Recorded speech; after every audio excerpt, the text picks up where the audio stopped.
So I sometimes choose series. One, because I need them. Whenever I look throughout, what I'm planning on doing series and what I'd like to preach on and things like that, there's some times that I'm like, this is really good. This could be extremely helpful for the church as a whole. But then there's other times that I'm like, this is a message or this is a series that I really need to hear. And I know the only way that I'm going to truly wrestle with it and dive into it is if I force myself to do so in a setting like this. And then sometimes within that series, there's one sermon particular that is really a difficult one. That really challenges me. And today is one of those sermons. We're in Psalms 60, and we've been going through this series where we've been looking at, or we've called it, Responding to Life. We've looked at some of the Psalms that's got the historical context with it. So we see what is going on in David's life, and how does he respond to that issue? Whether it's rejoicing or whether it's a difficult time in his life. And that's where we find David at this point. It's a difficult time. Let me give you the kind of historical background before we dive into it. It gives it in the superscript of the psalm, if you'd want to turn to it and look at it. But it's the historical context would be back in 2 Samuel chapter 8. Now, in 2 Samuel chapter 5, David had just they had just anointed him king. God had anointed him king long before, but now Saul's gone. He's anointed king over Israel. One of the first things that he does is he captures Jerusalem and makes that the capital. He brings the Ark of the Covenant into Jerusalem. Shortly after that, Nathan comes to him and gives him that greatest promise that one of your descendants will sit on the throne forever. And David goes out and he begins to have great victories in battle. And he's fighting, and then he gets attacked from the south. And we don't have really in 2 Samuel chapter 8, we don't have a really good detail of what happens. But according to the context we see in chapter 60 of Psalms, it was a great battle. And he got defeated there for a little bit in the south until ultimately he went and he won the battle. But we get this emotional reply from David. So let's read it. I'm just going to read the first 5 verses. But this is how he responds. He says, "O God, you have rejected us, broken our defenses. You have been angry. Oh, restore us. You have made the land to quake. You have torn it open. Repair its breaches, for it totters. You have made your people see hard things. You have given us wine to drink that made us stagger. You have set up a banner for those who fear you, that they may flee to it from the bow, Selah. That your beloved ones may be delivered. Give salvation by your right hand and answer us." So we see David's, what I would call David's emotional reply. Now, in the superscript, when he tells us to use this psalm as instruction, my question would be, what do we draw from this? Because what David ends up saying, his response, first of all, is an accusation toward God. God, you have rejected us. The verb rejected here, it has a wide range of meaning, but it means to be pushed aside, to be rejected, to be spurned, to be forsaken. One of its root meaning is to sink. I think powerfully conveying this David's feeling of just being utterly rejected by God. He's sinking into the darkness. So David says, you have rejected us. You have broken our defenses. It's an interesting word usage there. Another time that we see that is in 2 Samuel chapter 5. Remember, he had just been anointed king. And David is fighting against his enemies. And David says this. It says, and David defeated them. And he said, the Lord has broken through my enemies before me like a breaking flood. The word there, broken, it means to burst forth. So in 2 Samuel, David is saying that God has burst forth against his enemies, that God is for him, that God is using him. Now, in Psalm, David's using this word saying, God, you have burst forth against us. It shows this sharp contrast. Shows David's shock, David's confusion, even his feelings of betrayal.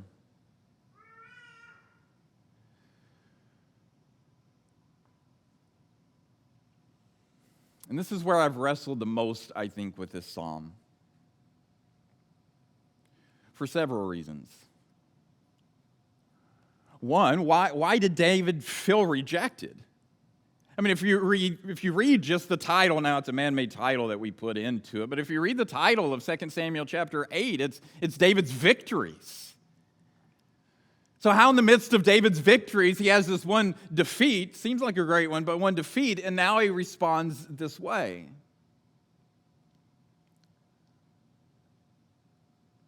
I don't know about you, but that's kind of the way I feel at times, though.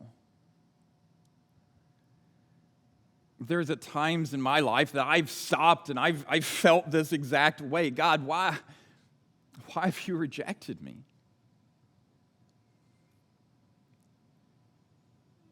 Where are you?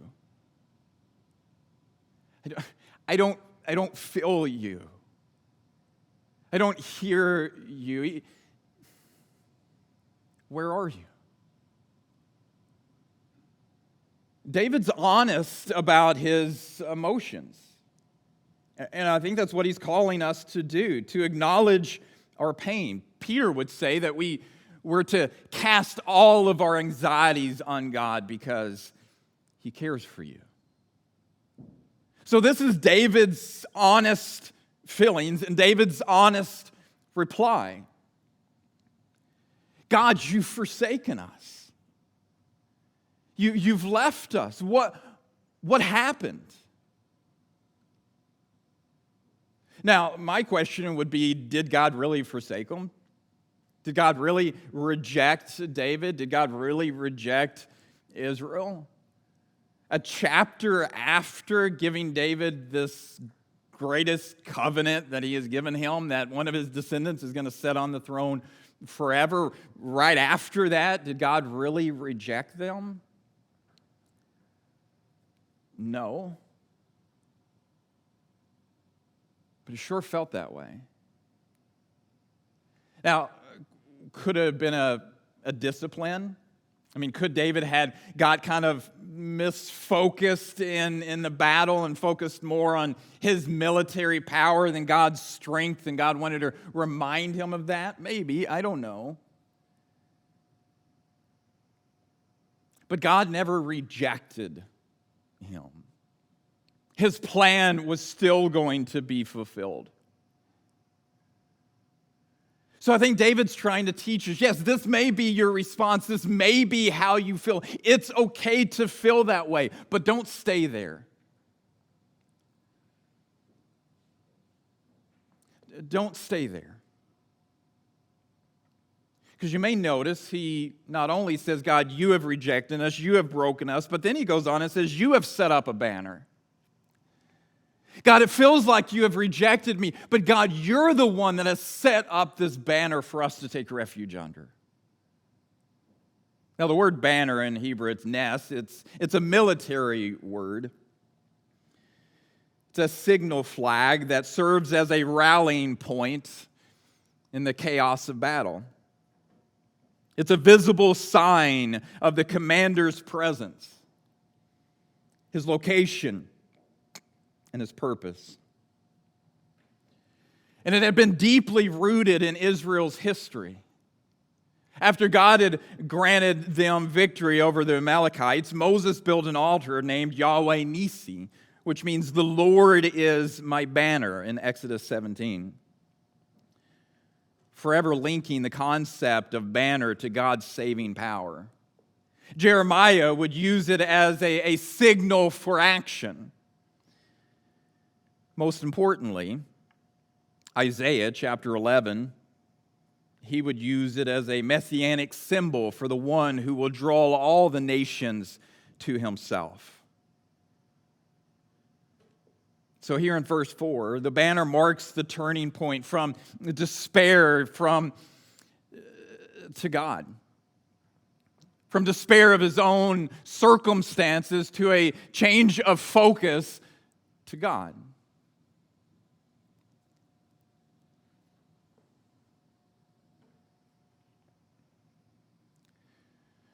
So what David's doing is I think he's granting us permission to lament honestly. Not to suppress our feelings, not to suppress our emotions, not to pretend that they don't even exist. But to bring those raw feelings of rejection and confusion to God. But as I said, not to remain there. Because David didn't remain there. David anchored his hope in something greater.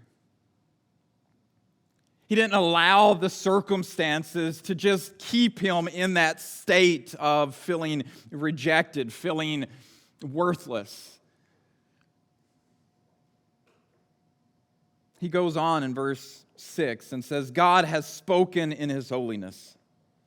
With exultation, I will divide up Shechem and the portions of the vale of Succoth.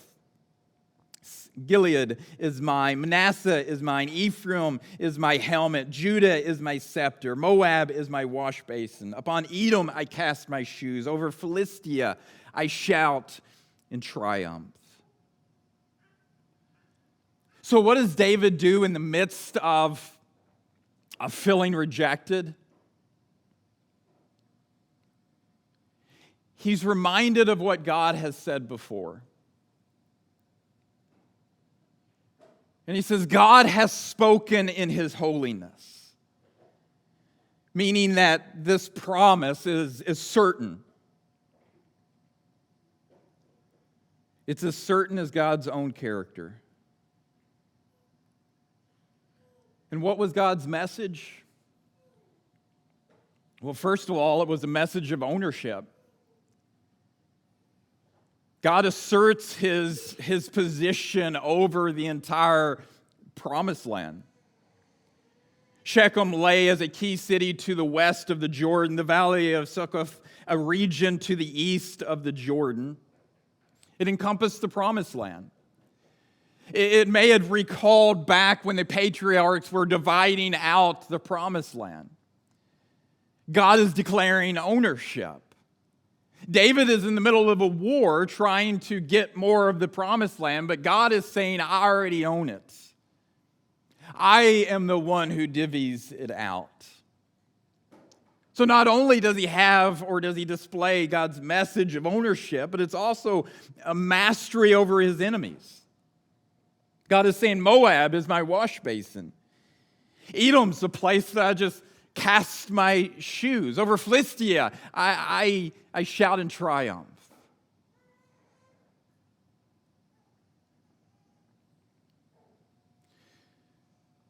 David's in the middle of this battle, in the middle of war. found himself at one point being defeated. And this is the encouragement that he draws. That it's God's. There's no enemy that's stronger than God. In God's land, he is going to provide. So where do we anchor our hope? If we're to acknowledge our pain, but we're not to stay there, where do we anchor our hope?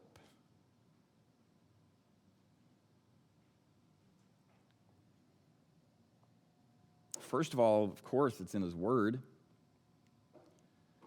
Same thing that David did. But what does his word teach? Well, let's connect a couple of the words that we see so far to the New Testament. Once again, let's go back and look at that word banner. Because we had talked about how Isaiah used that to describe one who was going to come later. One who was going to rally all the nations to him. And who is that other than Christ? He is our banner. He is our rallying point in the middle of the chaotic battle. He is the one that we take refuge in. So we ask the question, did God really reject David? And the ultimate answer to that was no. But David felt that way.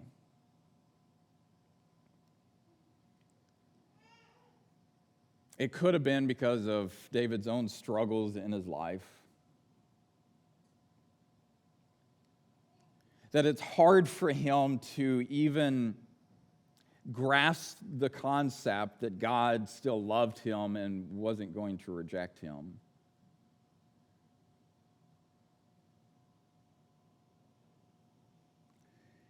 And we have to make for sure this is our anchoring point ourselves. Is that we are under Christ. That we are his. And as John would say throughout his gospel, John called himself the beloved one. We are his beloved. He loves you. He loves me. This is what David had also pointed out in verse 5, that your beloved ones may be delivered. So where is our anchor? Our anchor is in what we looked at last week too, that God is the one who's going to fulfill what he has started in us. That while I may feel rejected, while I may feel like there's no way that God could love someone like me, my anchor is hope, or my hope is anchored in the truth that I am his beloved. How do I know that? Because Christ came to die. That's why we take the communion each and every week. It is our reminder of who we are. It doesn't depend on me, thankfully, because I'm going to ultimately struggle and ultimately fail. It doesn't rely on me, it relies on his strength. That's where our hope is anchored. While this world may seem to be falling apart, while my life may seem to be falling apart, while it may seem like it's in chaos, while it may seem God rejects, in reality, we've never left the palm of his hand. That is where David has anchored his hope. And it's where we're to anchor ours. But once again, David doesn't stop there. He goes on. In verse 9, he says, "Who will bring me to the fortified city? Who will lead me to Edom? Have you not rejected us, O God? You do not go forth, O God, with our armies. O grant us help against the foe. For vain is the salvation of man. With God we shall do valiantly. It is He who will tread down our enemies. So what does David do? He advances in God's power. He says, who is going to bring me to the fortified city? The fortified city being the fortified city of the enemy. Who's going to bring me into that city? Who's going to deliver victory for me? He says, vain is the salvation of man. The word vain there, it means worthless. The help of men in the midst of the battle, worthless. He says, it's just God. I think it's David says this. In Psalm, I think it's 20, David says it. But in Psalms 20, verse 7, the psalmist says this. He says, some trust in chariots. Some trust in horses. But we trust in the name of the Lord our God. David says, with him we shall do violently or valiantly. You notice in verse 1, David is the one that's being attacked. David is the one that's fearful. Here at the end, it's David is the one that's attacking the enemy. Not through his own strength, not through his own power, not through the help of men, but with God.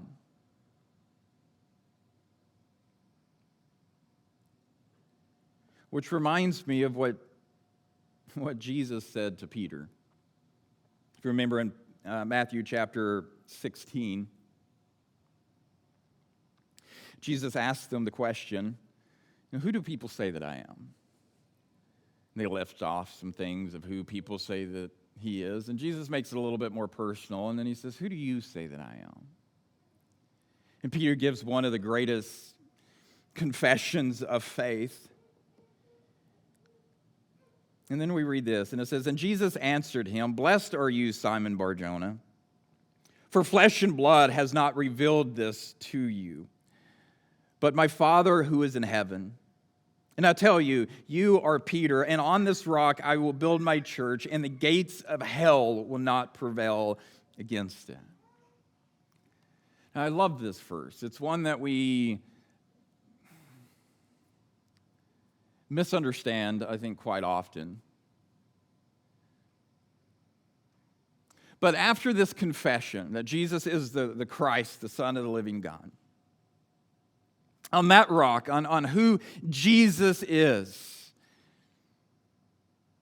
he's going to build his church. And it says the gates of hell will not prevail. This was mentioned in our revival, if you was here for that. But he had brought it up too. What are the purposes of gates? To keep out the enemy. Oftentimes when we read this passage, we see ourselves more in the passive. You know, I'm kind of here cuddled up and kind of in the fetal position, and all the attacks that's coming against me, while they hurt, they won't prevail. It's kind of the imagery that sometimes we have. But that's not the imagery that Jesus uses. Yes, the attacks will come, but the imagery that we see here is we are taking the attacks to the gates of hell. Satan used to be able to attack us. He used to be able to hold us under the fear of sin and death, but that has no victory over us anymore. It's no longer his attacks that can do anything against us. Now, through who Jesus is, we can take that to the very gates of hell and release the captives. That's the imagery that Jesus is painting here. With his strength, we can continue on in this battle. And we can take this battle to his gates and help set the captives free. See, this is a psalm that goes from one of despair, one of confusion, one of longing, one of needing strength. And after working through his emotions, after working through what was going on in his heart and anchoring himself in God's promises, in God's truth, he found the strength that he needed to continue on. David found himself in a physical battle.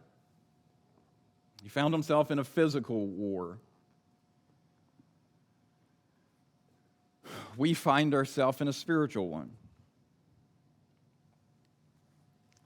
And it's the moments that we forget that we're in a battle. It's the moment that we forget that we're in war, that the enemy begins to prevail. But when we can go back and we can anchor ourselves in his promises, in his truth, then he provides the strength that only he can provide. And as David will say, and with him we will do valiantly. So if that's what you need, you can come now as we stand and sing.